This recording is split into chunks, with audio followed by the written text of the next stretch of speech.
Hey guys, pinost ng customer sa rider kasi ninakaw daw yung order niya sa GrabFood.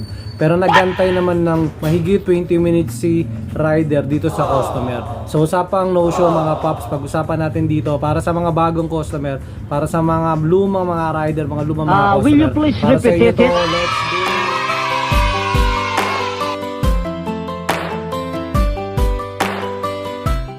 So ayun nga mga paps, pag-usapan natin ngayon yung isa sa mga mainit na issue dito sa Facebook, sa mga page ng mga GrabFood at mga Grab Express rider about dito sa no-show na to na ninakaw daw yung kanilang order ng isang rider. So marami akong nakikita sa mga page sa Facebook na galit yung mga customer, nagarant sila, nirereklamo nila yung kanilang mga GrabFood order na kinuha daw ng rider. Pero the question is, alam ba talaga natin yung buong kwento doon sa booking na yun?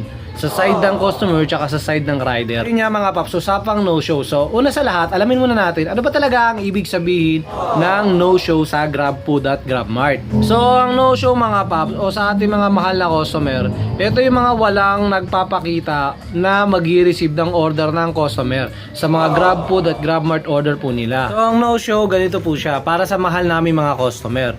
Ganito siya, pag yung rider natin dumating na siya doon sa drop-off location na kayo mismo nag-pin, tapos nag-chat siya, nag-text siya, tumawag siya, kung di man sa number ninyo, kasi minsan may security yon, may privacy yun na tinatawag, kaya hindi nag-a-appear yung number nyo, cellphone number nyo sa GrabFood rider o sa rider. Ang nag-a-appear lang doon is 7 numbers, 8 numbers lang, kasi meron yung privacy na ginagawa. So nangyayari, pag yung rider ay nag-chat, tumatawag dito sa Grab apps, tapos nag-antay siya doon at walang lumalabas, so yun, pwede siyang i-no-show ng itag ng rider as a no-show. So hindi basta-basta to na pwede na itag agad ng rider kasi meron siyang proseso na pagtag ng GrabFood no-show.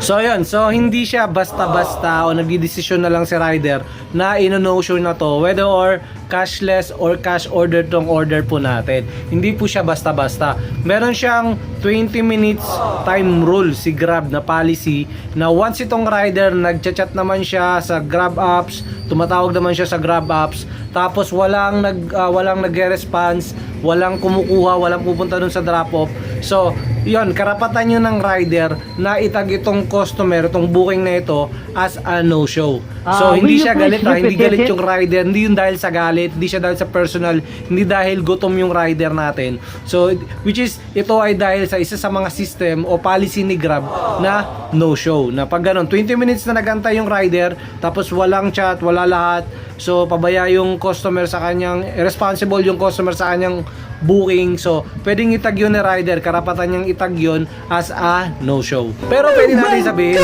pwede natin sabihin na mga customers, mga mahal naming customer na sandali lang kuya, wait lang po kuya. Ayan, so yung pag-aantay ng rider is 20 minutes lang, hindi siya 30 minutes, hindi siya 1 hour. So ayun, bakit hindi pwedeng pag-antayin ng matagal yung GrabFood rider o yung rider natin mga paps o sa mga mahal nating customer? So isipin na lang natin, so pwede natin sabihin, sandali naman kuya, wait lang po naman kuya. So ganito siya mga mahal nating customer. So once yung rider ay nag-aantay dyan within 1 hour, so wala siyang kita, wala siyang booking na pumapasok, yung oras niya nasasayang, tapos isang booking na naipit na nasasayang siya, apektado yung mga susunod na mga deliveries. Lalo na yung pag mayroong mga batch order na kasabay ng isang GrabFood order, so nagsasuffer din yung isang customer dahil dito siya responsible na customer. Kaya karapatan yun para itag as a no-show ng isang rider. So hindi yun pagiging matakaw, hindi yung pagiging gutom sa mga mahal nating customer. So hindi yung pagiging tamad.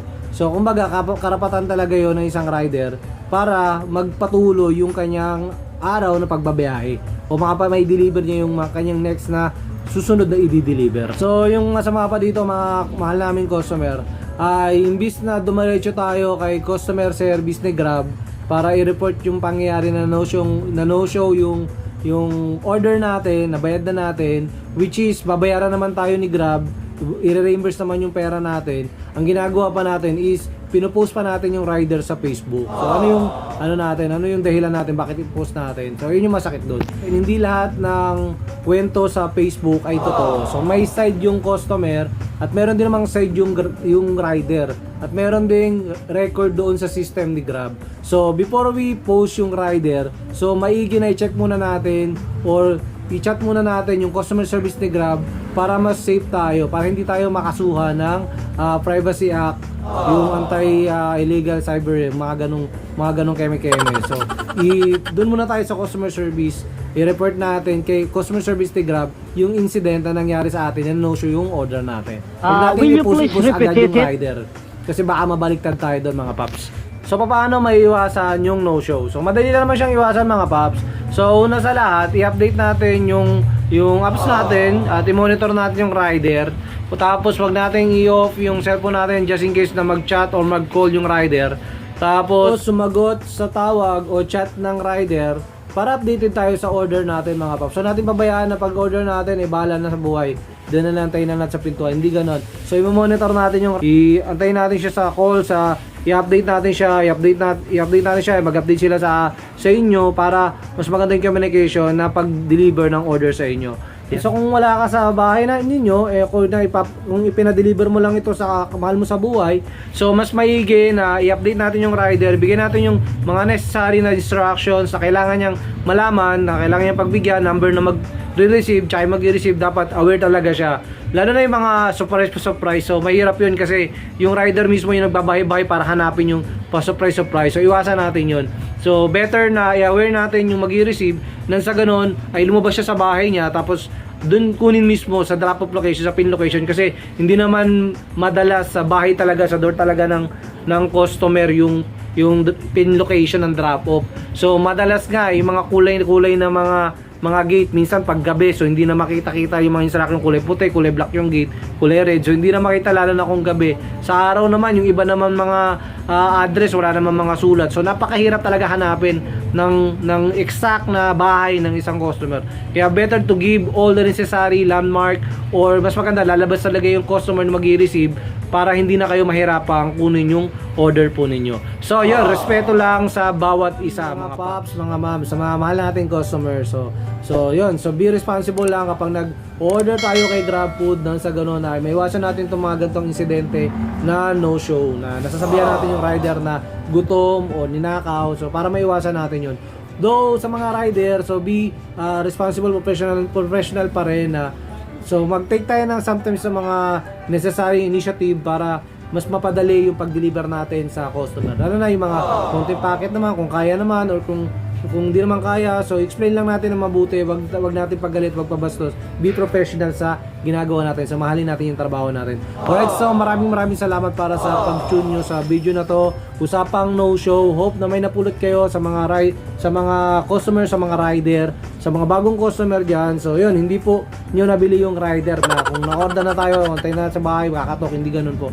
So kung saan kayo nag-pin, so isa responsibility para antayin natin dito sa drop-off location kung saan natin kukunin yung order. So hindi para paghantayin yung mga rider. So just what like I say kanina na irespeto lang sa oras ang bawat isa. Alright, so maraming salamat para sa pag-tune nyo. Kung meron kayo mga tanong, ideas, please comment below. Also sa mga matatagal na dyan, mga tinur na mga rider dyan, so na-experience rin ba tong no-show sa mga customer? So please comment below yung gusto nyong i-comment about sa no-show para mas lalo pa tayo maging aware dito sa no-show. Alright, so muli, this is Law Pops, nagsasabi na it doesn't matter how slow you go as long as you don't stop. So maraming salamat, thank you so much, bye bye, peace.